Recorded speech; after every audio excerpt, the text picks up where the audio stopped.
Hello everyone, आज की video में हम आपसे बात करेंगे सेक्शन 80C में मिलने वाली रिडक्शंस के बारे में। सेक्शन 80C की मैक्सिमम लिमिट ऑफ रिडक्शन कितनी होती है, आप कहाँ कहाँ पे इन्वेस्ट करके इस रिडक्शन को क्लेम कर सकते हैं, ये सारी बातें आज हम इस वीडियो में क्लियर करने वाले हैं। सो आइए वीडियो को स्टार्ट करते हैं। Section 80C provides for a deduction from a gross total income of saving in specified mode of investment. The deduction under section 80C is available only to an individual or HUF. The maximum permissible deduction under section 80C is 1,50,000. यहाँ पे इन्होंने दो बहुत important बातें कही हैं कि section 80C की जो मैक्सिमम डिडक्शन है वो 1,50,000 होती है। आप 1,50,000 से ज़्यादा डिडक्शन इस सेक्शन में क्लेम नहीं कर सकते। And the second thing is कि इसकी डिडक्शन दो ही लोग क्लेम कर सकते हैं, या तो आप एक HUF हो या आप एक इंडिविजुअल हैं। अगर आप एक कंपनी हैं तो आप इस सेक्शन को क्लेम नहीं कर सकते। अगर आप एक फर्म है तो आप इस सेक्शन को क्लेम नहीं कर सकते। सेक्शन 80C की डिडक्शन सिर्फ और सिर्फ इंडिविजुअल और एक HUF के केस में ही क्लेम की जा सकती है। अब बारी आती है कि मैं कहाँ कहाँ पे इन्वेस्टमेंट करूँ या कंट्रीब्यूशन करूँ सो दैट मैं 80C की डिडक्शन को अवेल कर पाऊँ। देयर आर 22 पॉइंट्स, 22 फंड यहाँ पे मेंशन किए गए हैं जहाँ पर इन्वेस्टमेंट करने पर आप इस सेक्शन में डिडक्शन क्लेम कर सकते हैं। सो आइए एक एक करके स्टार्ट करते हैं। Number 1, premium paid in respect of life insurance policy. अगर आपने लाइफ इंश्योरेंस पॉलिसी ले रखी है और आप उसका प्रीमियम पे कर रहे हैं तो जितना भी अमाउंट आपने प्रीमियम का पे किया है वो फुल अमाउंट आप डिडक्शन क्लेम कर सकते हैं इस सेक्शन के अंदर। जो इसकी मैक्सिमम लिमिट है वो तो एक लिमिट हमें अपने माइंड में रखनी है कि आप किसी भी क्राइटेरिया के अंदर 150 से ज़्यादा क्लेम नहीं कर पाएंगे। बट हाँ, जितना भी आपने प्रीमियम पे करा है वैसे आप पूरा एलिजिबल हो क्लेम करने के लिए, आप वो पूरा प्रीमियम क्लेम कर सकते हैं। ये लाइफ इंश्योरेंस किस किस के नाम पर आप ले सकते हैं? आप अपने नाम पर, अपने स्पाउस के नाम पर, अपने चिल्ड्रंस के नाम पर, चाहे वो माइनर हो या मेजर हो, दोनों के नाम पर ही आप ये LIC ले सकते हैं। और इस LIC का जितना भी आप प्रीमियम पे करेंगे वो एलिजिबल है अंडर सेक्शन 80C की डिडक्शन के लिए। Next, investment in a 5-year post office time deposit और tax saver fund fix deposit for 5 years। अगर आपने फिक्स डिपॉजिट कराई है, टैक्स सेवर फिक्स डिपॉजिट कराई है, तो आप जो भी अमाउंट की आपने फिक्स डिपॉजिट कराई है वो टोटल अमाउंट डिडक्शन क्लेम कर सकते हैं। यहाँ पर tax saver fix deposit word इसीलिए यूज़ किया गया है कि जब आप बैंक में फिक्स डिपॉजिट कराने जाते हैं, अगर आप टैक्स सेविंग 80C की रिबेट कराने के लिए अगर आप फिक्स डिपॉजिट करा रहे हैं तो आपको बैंक को बोलना पड़ेगा कि आपको टैक्स सेवर फिक्स डिपॉजिट करानी है। टैक्स सेवर फिक्स डिपॉजिट का जो अलग से डेफिनेशन इसलिए की गई है क्योंकि वो फिक्स डिपॉजिट जो है आपकी 5 years के लिए होती है। 5 years से पहले आप उसको ब्रेक नहीं कर सकते। इन केस अगर वो ब्रेक हो भी जाती है तो आप जिस ईयर में उसको ब्रेक करेंगे उस साल में जितना भी आपने डिडक्शन क्लेम किया है इससे पहले 80C में, उतने के ऊपर आपको टैक्स देना पड़ेगा। बिकॉज अगर आप किसी पोस्ट ऑफिस में या फिर बैंक में जाके फिक्स डिपॉजिट करा रहे हैं फॉर 80C डिडक्शन, तो वो मिनिमम 5 years तो आपको रखनी ही पड़ती है। 5 years से पहले आप उसको वो मैच्योर नहीं करा सकते हो फिक्स डिपॉजिट को, या प्री मैच्योर विड्रॉल नहीं करा सकते। Number 3, contribution to a approved annuity plan of LIC। अगर आपने LIC का एन्युटी प्लान में इन्वेस्टमेंट करी है तो भी 80C में अलाउ है deduction. Deposit in senior citizen saving scheme, senior citizen saving scheme में जो हम अमाउंट इन्वेस्ट करते हैं वो भी अलाउ है under section 80C। Contribution to PPF, SPF, RPF, चाहे आपने स्टैट्यूटरी प्रोविडेंट फंड में डाला हो या पब्लिक प्रोविडेंट फंड में डाला हो या रिकॉग्नाइज प्रोविडेंट फंड में डाला हो, ये तीनों ही फंड 80C के अंदर आते हैं, डिडक्शन आपको मिलेगी। Subscription towards notified unit of mutual fund और UTI की जो नोटिफाइड यूनिट्स हैं, अगर आपने उसमें इन्वेस्ट किया है तो आपको डिडक्शन मिलेगी। एनी सम पेड और deposit in Sukanya Samriddhi account, ये इन्होंने रिसेंटली 3-4 ईयर्स से ही ऐड किया है कि अगर आपने अपनी गर्ल चाइल्ड के लिए सुकन्या समृद्धि अकाउंट खुलवाया हुआ है, उसमें जो आप इन्वेस्ट करते हैं तो उसका भी अमाउंट आपको एज अ डिडक्शन अलाउ होगा under section 80C। Payment of tuition fees to any university, college, school or other educational institution within India for full-time education for maximum 2 children. अगर आपने कोई भी कॉलेज या यूनिवर्सिटी की fees पे कर रहे हैं आप, जो कि फुल टाइम एजुकेशन है, तो उस फीस का जो ट्यूशन फीस का पार्ट होता है वो आपको अलाउ होता है अंडर सेक्शन 80C, और आप अपने मैक्सिमम 2 बच्चों के लिए इस डिडक्शन को अवेल कर सकते हैं। Contribution to additional account under NPS, अगर आपका NPS में अकाउंट है, नेशनल पेंशन सिस्टम में अगर आपका अकाउंट है, तो आप जो है उस कंट्रीब्यूशन को अवेल कर सकते हैं अंडर सेक्शन 80C। NPS की जो है अलग से भी रिडक्शन मिलती है अंडर सेक्शन 80CCD, अगर आगे जाके हम इसके बारे में बात करेंगे। सेक्शन 80C में भी आप उसको क्लेम कर सकते हैं एंड सेक्शन 80CCD में भी क्लेम कर सकते हैं। इसकी कुछ कंडीशंस होती हैं, वो अब हम आगे जाके बात करेंगे। Repayment of housing loan towards stamp duty, registration fees and other expenses, अगर आपने हाउस लोन ले रखा है और उसकी आप जो रीपेमेंट कर रहे हैं, होम लोन के ऊपर जो इंटरेस्ट की रीपेमेंट होती है वो आप के 3 सेक्शंस हैं, आप वहाँ पे जाके रिबेट क्लेम कर सकते हैं, बट उसका जो प्रिंसिपल का अमाउंट होता है वो आप रिबेट क्लेम कर सकते हैं under section 80C।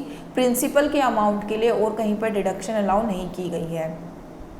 Subscription to national saving certificates, अगर आपने NSC ले रखे हैं तो भी आपको अलाउ है 80C के अंदर। Subscription to certain equity share and debenture, कुछ स्पेसिफाइड इक्विटी शेयर्स हैं और डिबेंचर्स हैं, अगर आप उसमें इन्वेस्टमेंट करते हैं तो आपको ये डिडक्शन अलाउ है।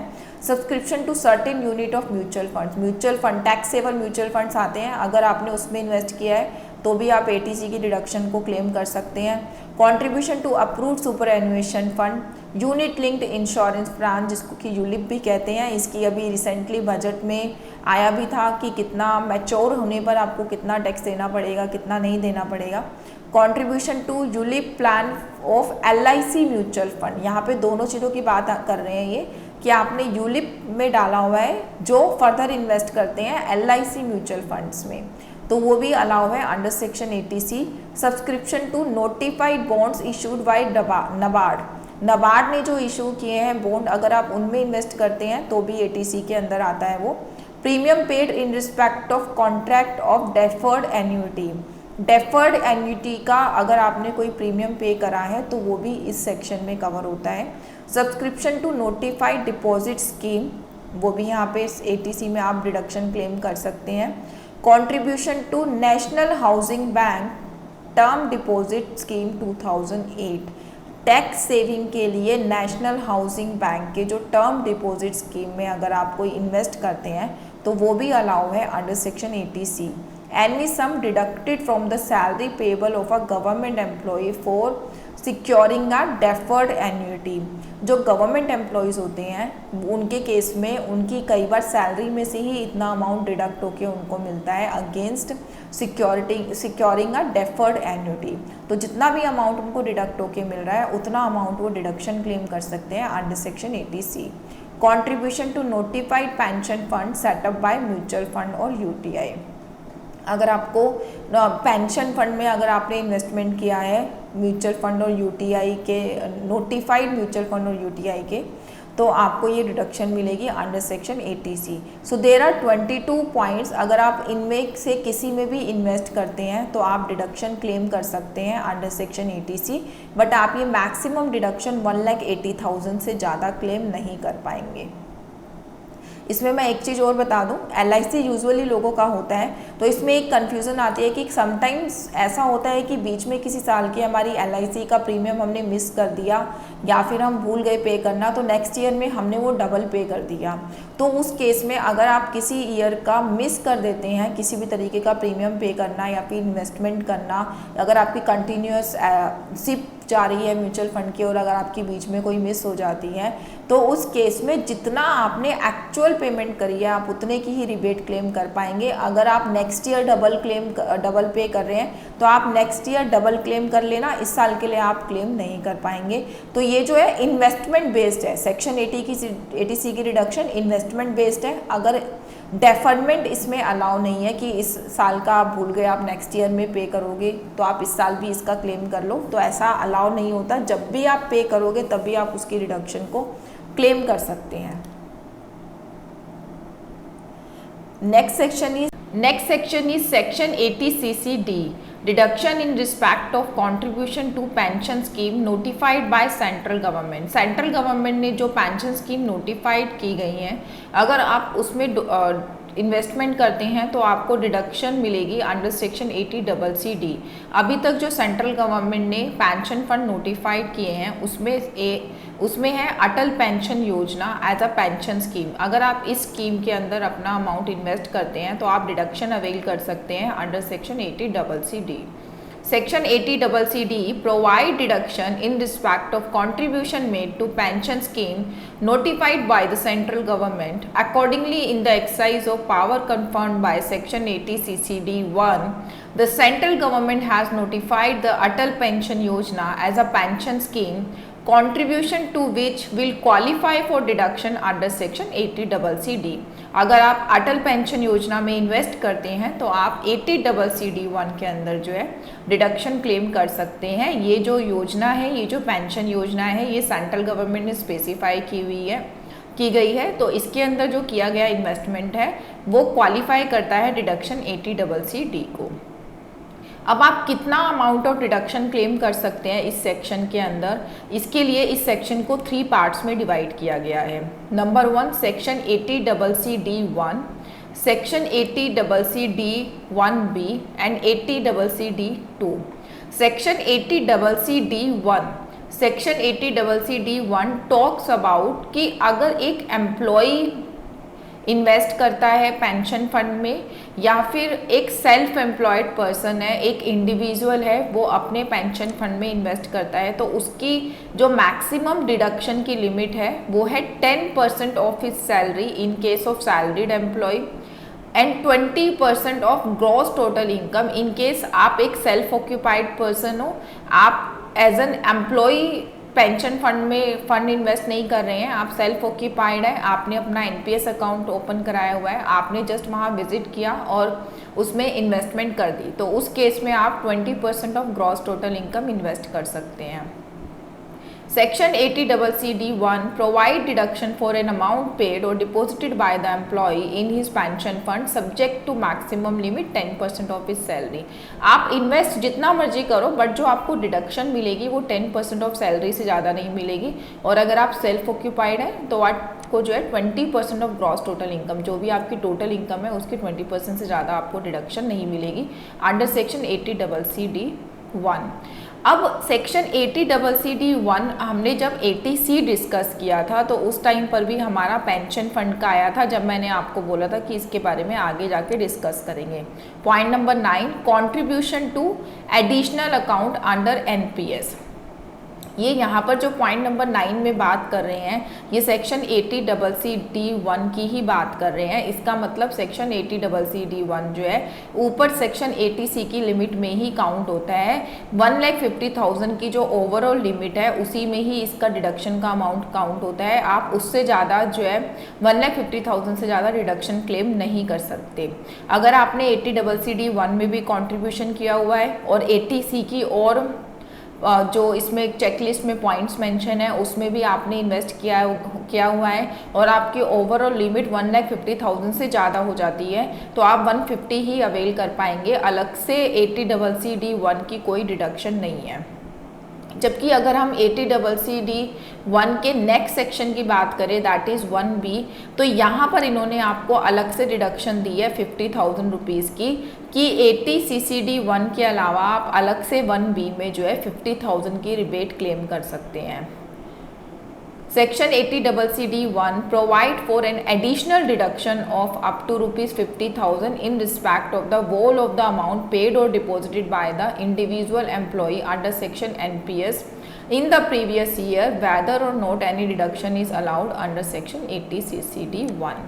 इसको अगर मैं एक एग्जाम्पल के साथ बताऊं, लेट सपोज आपने 80C में ऑलरेडी इन्वेस्टमेंट करी हुई है 1,40,000 की और 80CCD में आपने पेंशन फंड में इन्वेस्ट कर दिया फर्दर 60,000 रुपीज़। तो आप इस सेक्शन के अंदर किस तरीके से क्लेम कर सकते हैं, इस सेक्शन को ऑलरेडी 80C में कवर किया गया है और 80C में आप ऑलरेडी 1,40,000 की डिडक्शन क्लेम कर चुके हैं। वहाँ पर आपके पास सिर्फ और सिर्फ 10,000 का स्कोप है। तो आप क्या करेंगे, 10,000 रुपीज़ तो 80CCD1 के अंदर 80C के अंदर आप जो है क्लेम कर लेंगे। बैलेंस जो आपका 50,000 रुपीज़ बचा, क्योंकि आपने इन्वेस्टमेंट करी थी 60,000 रुपीज़, जो बैलेंस आपका 50,000 बचा उसको आप एक्स्ट्रा डिडक्शन क्लेम कर सकते हैं 50,000 रुपीज़ की अंडर सेक्शन 80CCD1B। तो आप उस एक्स्ट्रा 50,000 को यहाँ पर क्लेम कर सकेंगे।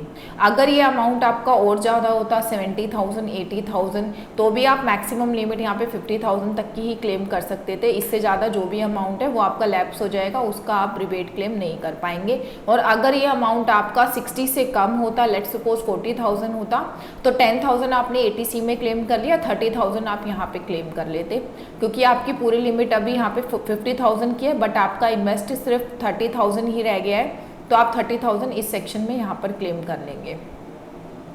यहाँ पे इन्होंने ये पॉइंट थर्ड पॉइंट में क्लियर किया है, whereas the reduction under section 80CCD1 is subject to the overall limit of 1,50,000 under section 80CCE which includes 80C, 80CCC and 80CCD1 but together it is 1,50,000। इसका मतलब 80C की जो limit है 1,50,000 उसमें ही 80CCD1 की limit जो है include कर दी गई है। The deduction of up to ₹50,000 under section 80CCD1B is in addition to the overall limit of 1,50,000 provided under section 80CCE। आप अलग से डिडक्शन किस सेक्शन में ले सकते हैं, 80CCD1B में आप जो है इसकी अलग से डिडक्शन को क्लेम कर सकते हैं। Now will move on to next section, section 80CCD2।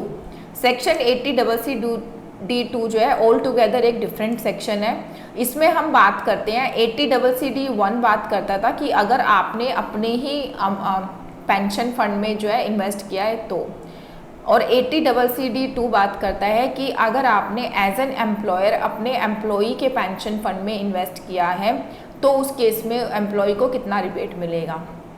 The contribution made by central government or any other employer in the previous year to the said account of the employee is allowed as deduction in the computation of total income of employee। Basically होता क्या है कि अगर employer employee के behalf पर किसी भी तरीके का इन्वेस्टमेंट करता है तो वो पहले एम्प्लॉई की इनकम का पार्ट माना जाता है, फिर सेक्शन 80CCD2 के अंदर आप उसको डिडक्शन क्लेम कर सकते हैं। कितनी डिडक्शन क्लेम कर सकते हैं, अगर आपका एम्प्लॉयर सेंट्रल गवर्नमेंट है तो आप 14% ऑफ सैलरी, जितनी भी आपकी सैलरी है उसका 14% तक आपको डिडक्शन क्लेम मिलेगा। बट अगर अदर देन सेंट्रल गवर्नमेंट है तो आपको जो है 10% ऑफ सैलरी से ज़्यादा डिडक्शन इसमें नहीं मिलेगी। जो भी आपकी सैलरी अमाउंट है उसका 10% तक आप डिडक्शन क्लेम कर सकते हैं, इससे ज़्यादा आप क्लेम नहीं कर सकते। 80CCD2 के अंदर अभी तक सिर्फ सेंट्रल गवर्नमेंट का 14% मेंशन किया गया था, लेकिन अब प्रपोज किया गया है कि स्टेट गवर्नमेंट के एम्प्लॉयज़ को भी जो है 14% तक की रिडक्शन दी जाएगी इन केस ऑफ एम्प्लॉयर कॉन्ट्रीब्यूशन। और 80CCD2 जो सेक्शन है इसका एक बेनिफिट और है कि ये एक एक्सेप्शनल केस है कि अगर आप न्यू टैक्स रिजीम ऑप्ट करते हैं रिटर्न को फाइल करने के लिए तो there are too many deduction section under chapter 6A, but ये एक लोता सेक्शन ऐसा है जिसके अंदर आप न्यू रिजीम में भी डिडक्शन क्लेम कर पाएंगे। आपको इस सेक्शन की डिडक्शन दोनों रिजीम में मिलेगी, चाहे आप ओल्ड रिजीम में है चाहे आप न्यू रिजीम में है। सेक्शन 80CCD2 आपको दोनों रिजीम्स में जो है डिडक्शन अलाउ कराता है। वेयर एज 80CCD1, 80CCD1B ये सेक्शन आपको जब आप ओल्ड टैक्स रिजीम सेलेक्ट करेंगे तभी बेनिफिट ले सकते हैं आप इनका, अदरवाइज आप बेनिफिट नहीं ले पाएंगे। सो ये था हमारा detailed video section 80CCD1, 1B and 80CCD2। ये सारे सेक्शन हमने इस वीडियो में कवर किए हैं। Thank you so much for watching our video. Thanks a lot.